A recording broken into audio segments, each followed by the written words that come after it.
Et salut à tous, nouvel épisode de CD8 3D et cette fois-ci nous allons apprendre à marquer la profondeur dans une image. Donc commençons tout de suite par un peu d'apprentissage. Donc avant de commencer, je vous demande d'écouter attentivement ce que je vous apprends dans ces premières parties. Car ce que je vous montre, vous l'apprendrez à peu près en 6ème et vous servira durant le collège ou en art plastique par exemple, mais surtout parfois pour l'histoire des arts. Donc l'histoire des arts, je vous rappelle, c'est une nouvelle épreuve du brevet. Donc pour commencer, vous devez savoir ce qu'est qu'un plan. Sur chaque image, il y a deux voire trois plans qui découpent cette dernière par rapport à l'axe Z, la profondeur. Il y a le premier plan, donc ce qui se trouve dans celui-ci est au plus près de la caméra, donc au plus près possible bien sûr. L'arrière-plan, au contraire, donc là les éléments qui le composent se trouvent au fond de l'image, donc c'est un décor, et parfois il y a un deuxième plan, donc entre les deux. Dans Cinema 4D, il existe une option nommée la profondeur de champ qui permet de rajouter un flou dans une zone définie, et c'est là que ce que je vous ai dit juste avant entre en jeu. Au premier plan, vous trouverez dans quasiment tous les cas l'élément clé de l'image ou l'animation, et dans le deuxième plan, il y aura un élément moins important, mais qui doit être vu pour comprendre l'image, donc par exemple. Mais il se peut aussi que ce soit l'inverse. Donc, avec cette option de profondeur de champ, on pourra permettre d'attirer l'œil à un endroit voulu. Prenons comme exemple cette image composée de trois cubes. Un vert au premier plan, un rouge au second plan, un bleu en arrière-plan. Sans logique, vous auriez dû commencer par regarder le cube rouge à cause de sa couleur vive et de son emplacement au centre de l'image. Imaginons que je veuille vous faire regarder le premier cube, le cube vert. Je vais alors ajouter une profondeur de champ qui me rendre flou le second plan et l'arrière-plan. À ce moment-là, votre œil sera attiré par le cube vert qui, lui, est resté net. Mais si au contraire, je vais vous faire voir principalement le cube bleu en arrière-plan, je vais configurer la profondeur de champ pour que le premier et second plan soient flous. On peut aussi à ce moment-là ajouter un flou au premier et dernier plan pour accentuer le second plan. Et donc on se retrouve tout de suite pour cette deuxième partie, excusez-moi, la partie pratique. Donc bon, alors ça, je vais vraiment essayer de faire court parce que je sais que mon Audacity a quelques latences et quelques bugs. Donc bon, j'ai déjà fait ce tutoriel, mais en fait justement mon Audacity a mal enregistré ma voix. Il y a eu beaucoup de coupures ou autre, alors j'ai réglé ce problème, c'est pas ça en fait justement le problème. C'est juste que maintenant bah, j'ai déjà fait ma scène, donc j'ai déjà fait le flou. Et en fait je vais juste vous expliquer encore une fois comment j'ai fait. Donc en fait écoutez c'est très simple. Donc j'ai créé une caméra. Donc hop j'en crée une nouvelle. Hop. Donc je vais créer j'ai créé une caméra nouvelle. Hein. On va lui mettre une clé là. Donc je supprime l'ancienne. Donc la distance de miroir. Alors là je sais pas pourquoi elle a déjà les réglages. Ah ok elle a déjà les réglages de l'ancien. Mais bon ce n'est pas grave. Donc en fait je vais dans détail. On va décocher ceci et ceci. Donc il faut d'abord savoir en fait que pour le flou, donc la profondeur de champ, il faut déjà activer l'option dans les pré-réglages, les réglages rendus. Donc pour ça, moi je l'ai ici, il suffit là, excusez-moi, tout simplement de faire effet, et dedans vous aurez profondeur de champ.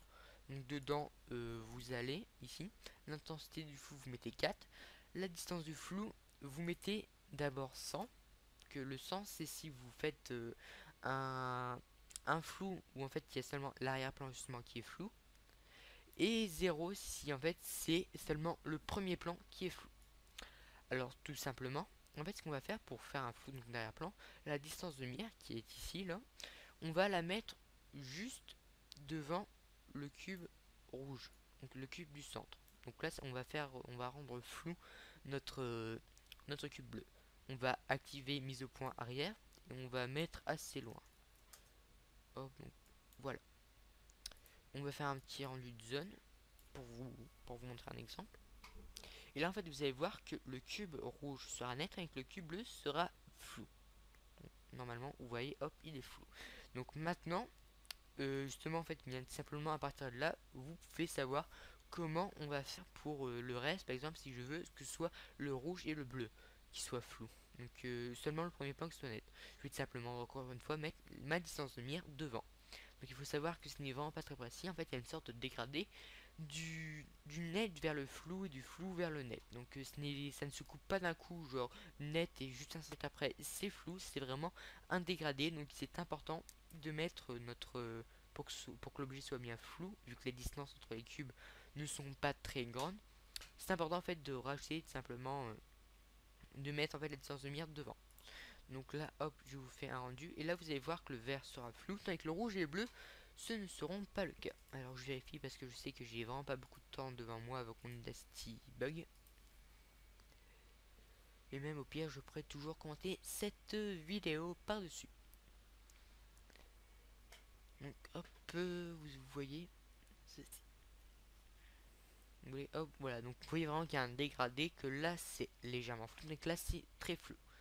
Alors par contre, chose vraiment importante à savoir, la profondeur de champ, alors en fait, elle ne traverse pas l'alpha. C'est-à-dire que si vous avez des feuilles ou des herbes dans Minecraft, qui ont en clair par exemple des textures qui ont de l'alpha, donc l'alpha c'est la transparence, à travers cette transparence, on ne verra pas le flou, on verra seulement une partie nette. Donc c'est vraiment important à savoir parce que pour régler ce problème, soit il faut utiliser un logiciel comme Photofiltre par exemple, hein, parce que c'est gratuit, euh, pour rendre flou les qui sont restés nets à travers, ou alors simplement en fait supprimer les pixels qui sont en trop. Mais ça c'est assez compliqué quand on a beaucoup de polygones. En plus ça fait bugger la scène. Et donc en clair nous avons aussi. Et maintenant on va voir comment on va faire pour donc rendre en fait flou seulement le premier. Donc la distance de mire on va la mettre derrière, donc juste devant le cube rouge. On va désactiver la mise au point arrière, activer la mise au point avant. Donc la mise au point avant on va la mettre juste devant la caméra. Et la profondeur du champ on va mettre distance de flou à 0. Et là logiquement, donc là ça va pas être très visible, hein, vu que comme je vous l'ai dit, les cubes ne sont pas assez distancés les uns des autres. On va voir en fait que le cube rouge donc sera net, le cube vert sera flou et le cube bleu sera net lui aussi. Et c'est comme ça que je conclurai ma vidéo parce que je sens que mon Audacity va bientôt bugger encore une fois. Donc voilà, écoutez, ça n'a pas bugué. Alors là, vous voyez vraiment pas, donc je vous fais un petit rendu avec une intensité de flou plus grande. Parce que justement, à cause de ce dégradé, eh bien, oui, de ce dégradé, on appelle ça comme ça, même si c'est pas le nom exact, hein. Si je me trompe pas, hein, parce que j'ai vraiment peur de me tromper sur ce coup-là, parce que le flou, je l'utilise juste en arrière-plan, enfin bref. Maintenant j'ai perdu ce que je voulais dire. Oui, parce qu'en fait, normalement, si les distances étaient plus grandes, le flou serait beaucoup plus important. Donc, hop, vous voyez, ici, donc notre cube vert qui est totalement flou, parce qu'on a mis ça, et le cube rouge qui est lui par contre est complètement net. Donc bon, alors chose promis, chose due, c'est ici que s'arrête cette vidéo, hein. Je suis vraiment désolé, j'ai beaucoup de problèmes et je préfère vraiment éviter que cette vidéo soit trop longue parce que déjà pour vous c'est pas super d'écouter quelqu'un parler pendant des dizaines de minutes pour ne rien dire, et en plus parce qu'après c'est vraiment assez long pour moi pour faire le montage, et autres. Enfin bon, donc j'espère quand même que ce tutoriel vous aura plu, j'espère que vous n'oublierez pas de vous abonner, de mettre un like, un commentaire. Si vous avez besoin d'aide, écoutez, je serai ravi de vous aider tout simplement, donc même en message privé, donc voilà. Alors écoutez, je vous dis au revoir et à une prochaine fois.